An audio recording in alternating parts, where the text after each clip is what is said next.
Hello.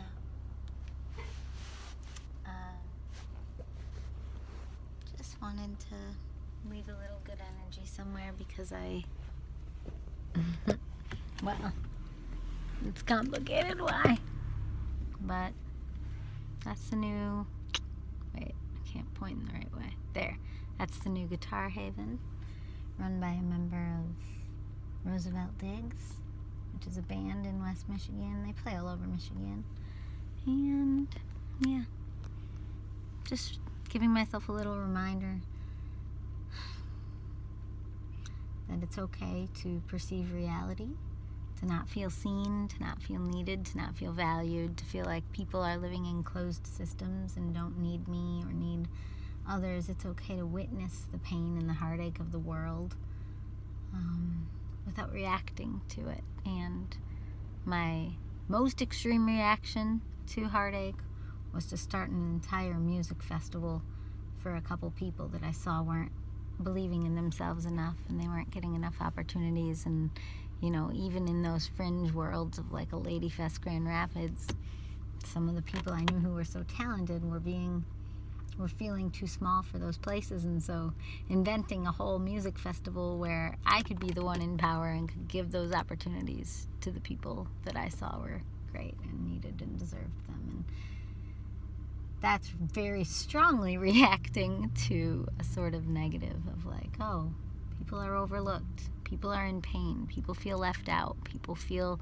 outside of closed systems. And I create closed systems all the time and leave people out, so I'm not even saying don't do that. I think families can be inclusive and at the same time a closed system to anyone that witnesses your family and wants to be a part of it and wishes they could be. But you know, you can't rescue every dog from the kennel or every cat from the shelter. You can't be all things to all people or all dogs or all anything, you know.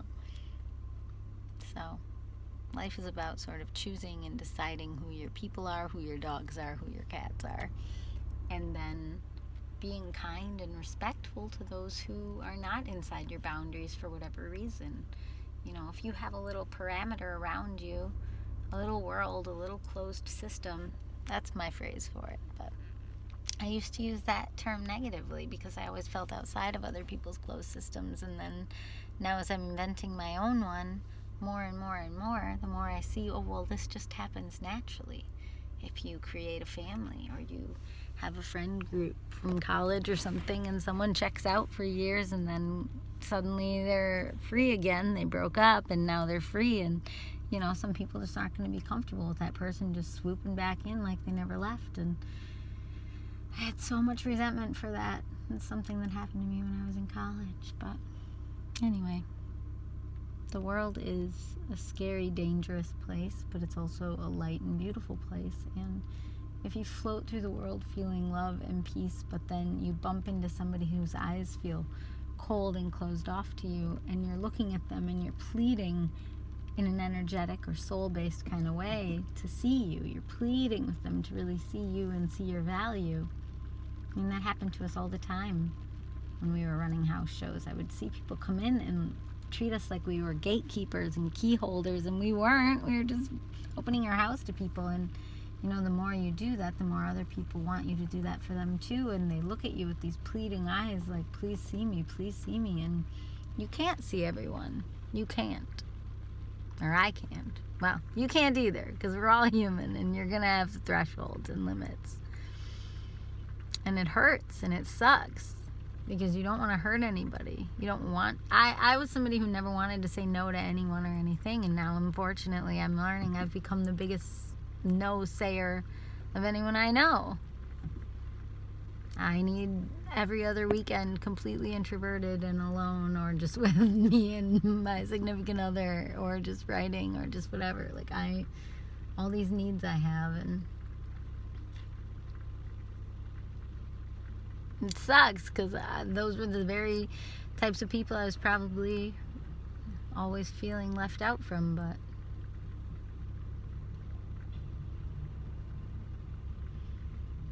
and I used to respond to that by thinking, well, I can outdo them. I can be better than them by being more inclusive, more loving, more kind, more outgoing, even when I felt like I wanted introversion, I didn't allow myself to say no. I didn't allow myself to say, hey, it actually sucks for me when you are this lopsided with me, like when you don't show up for me even though I showed up for you a bunch. I wouldn't let myself say that. Instead, I just said, oh, it's okay, I understand, because I wanted them to receive a person saying that so that their life could be less painful. And it's just...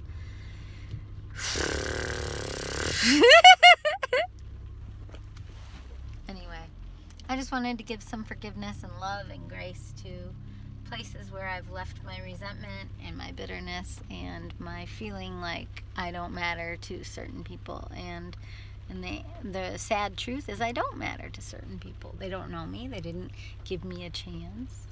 And I'm sure there's billions of people that if I were encountering them tomorrow, I wouldn't give them a chance either. And it's not for lack of shared humanity and that love of our shared humanity. It's more for lack of an ability to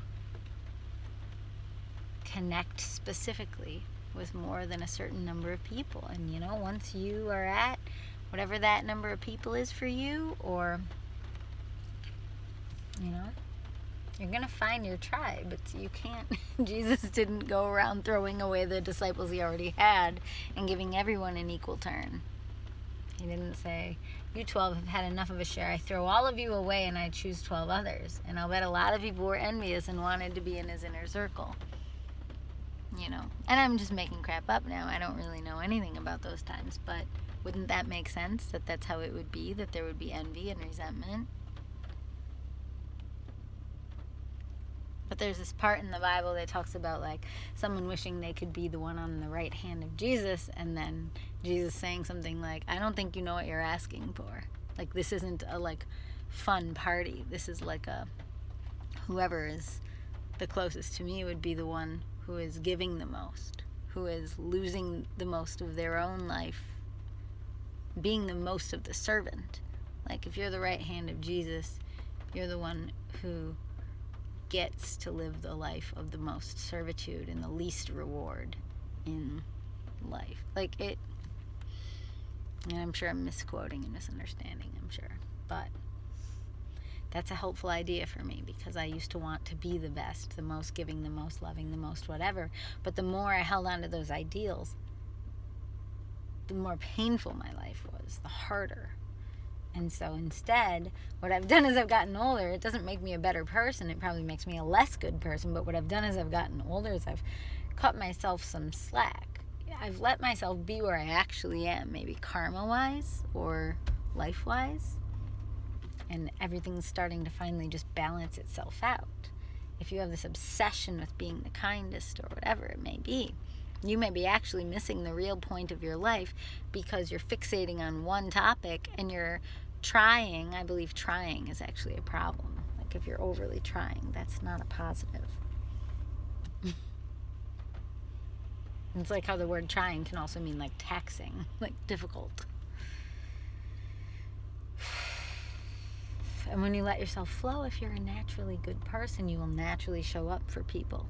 But it's just that then there's a chance that you might show up for the people that you were really placed in the lives of, rather than this sort of overly do-gooder. I have a song about it on the Michigan Dreams album from 2019. It's when I really caught it.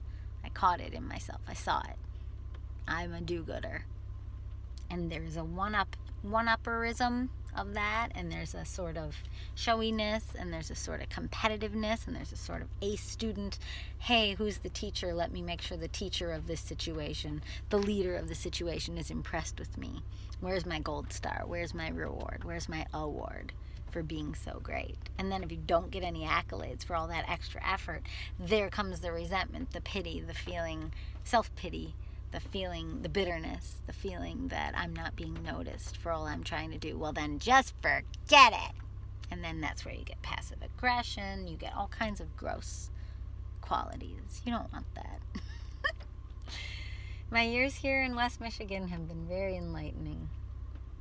I feel like for love, I held myself in place, but we can't hold in place. So instead, I've been riding unicycles in the sky and treading quicksand at the same time, sinking.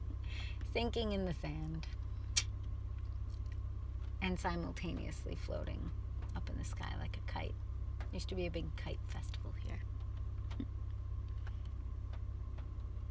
It's possible to do and be all things so long as you don't think you're the one deciding what they are and planning the whole thing out and scripting it. That's when things get crazy, or they get really linear, really singular. I don't know that we're meant to be so in charge of a trajectory. A tree doesn't know exactly. I mean, I guess it knows it's growing up. Like, I want to know that, but I don't want to, think I have to figure out how a tree grows. Like, the entire code for that tree is inside the seed. Wait, that tree was inside the seed that it was when it planted, It didn't have to know anything. Whoops. It didn't have to know anything. Hi, tree. Wait. Hi, tree. It didn't have to know anything except how to just follow itself, its own being of self. If you think of the concept of a seed, that's the most helpful thing I feel I can say on the concept of how to follow your own calling and your own feeling of a life path. Just think there's always a next right thing, a next right feeling, a next right step. Right now it's just to crack the seed. And then, it's just to focus on this one tiny little sprout. Sprout, sprout, sprout, sprout, sprout. It's not some big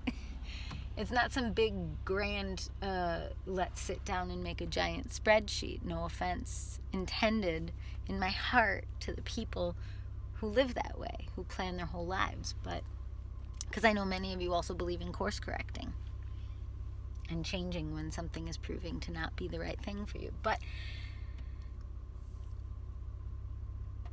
I can't do that because I'm just the seed. I'm this little sprout coming out of seed. How could I know what kind of tree I am? I don't know yet. I could look around at the other trees around me and take a guess, but I could be totally wrong because a seed from some other kind of tree could have blown over near these other trees, and so I could be in a family with oak trees and looking around at them, and I could be a birch, like white and with the cute little peely stuff, and I would have no idea. As I'm sprouting, I'd be looking around for context, like, okay, I think I'm an oak tree.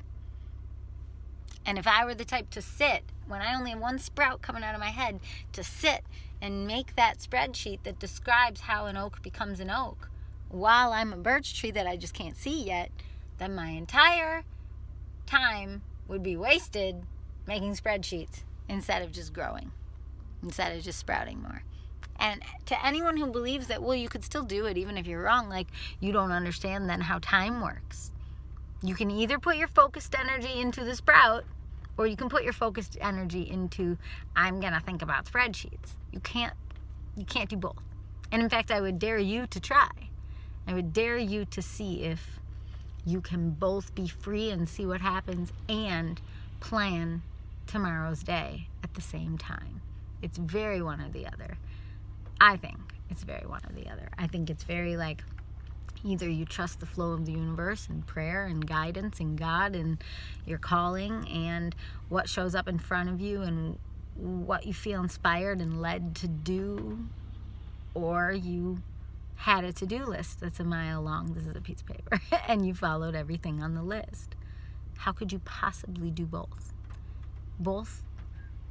Unless you made to-do lists a mile long and then woke up the next day and then crumpled up the to-do list at noon and said, nope, not doing it, and then followed that inspiration and flow, I guess.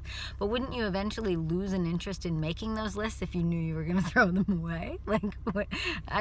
Yeah.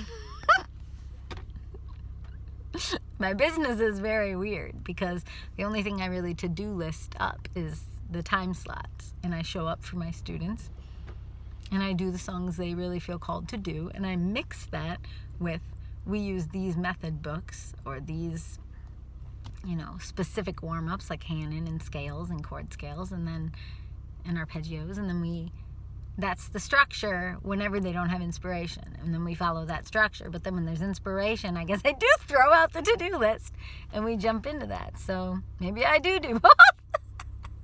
My YouTube channel is very weird, because sometimes I suppose you're just watching me realize things.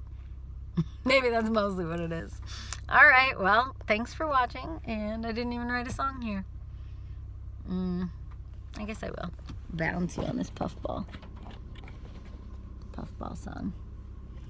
Alright, it's the puffball song. Here we go. Now I'm feeling, I know what instrument I want to use, I just don't know if I have it with me. Not the best view or lighting. Nah, I'm not feeling the hat. And I don't even know where this little thumb piano is right now, so sorry. I know I won't edit these later, so there's really, this isn't very kind. Just make you watch my back. I guess I'm using ukulele. Okay. Okay.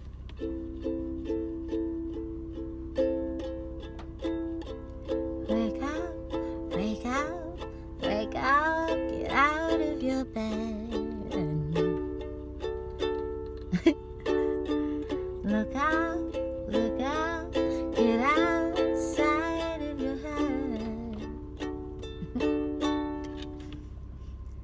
It takes a lot of courage to be here at all.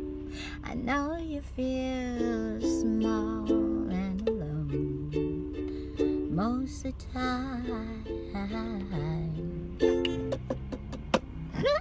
Wake up, wake up. It's time to become yourself. It's not the picture in your head that you wanted yourself to be. It's the you that's in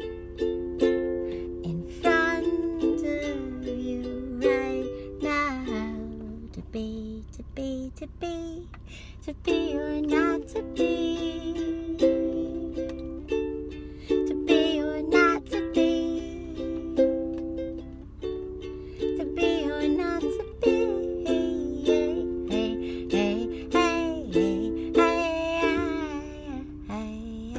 hey, hey,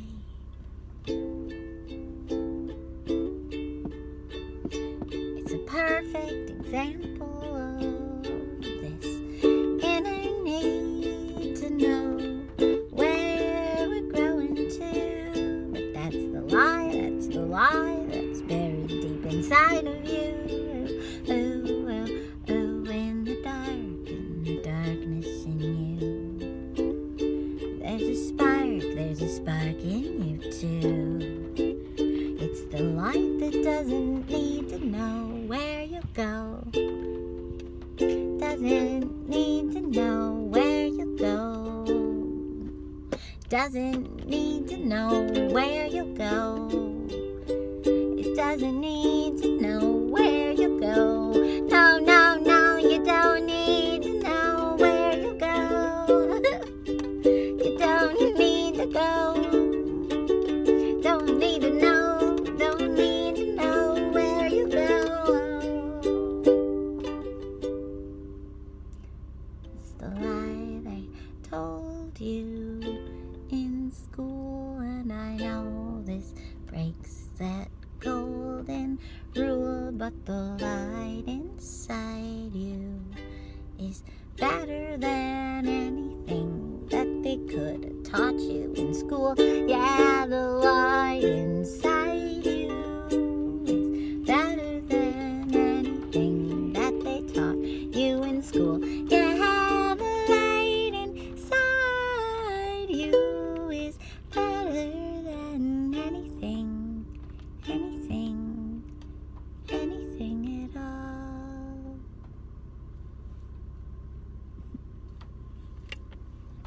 And there's a tree. All because my phone is slipping off of the puffball. Well, this puffball is broken open and showed its puffball inside. I hope you have a lovely night or day. Here's some lights for you and trees. Looks like the cover of my, what's it called? Upward, a Corn Dream album. I release a lot of music.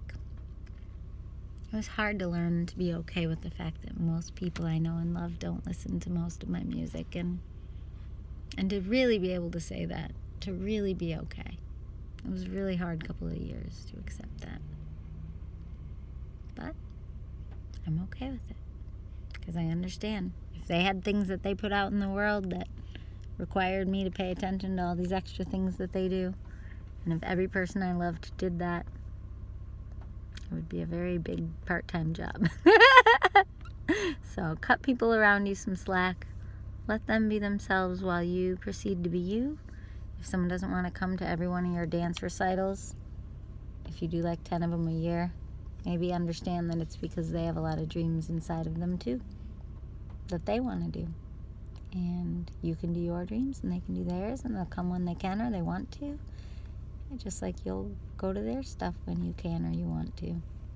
We all have different dreams and different wants and different ideas and different needs and things pulling at us, and you can't be all things to all people. So be yourself.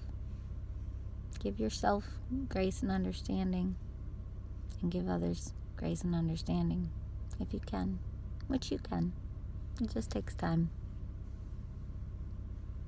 Or it takes no time at all. It just takes right now. A little shift of attitude. Trust that everything is as it needs to be. And you are as you need to be, and they are as they need to be. And everything you're working out and everything you're changing and growing through is a part of you.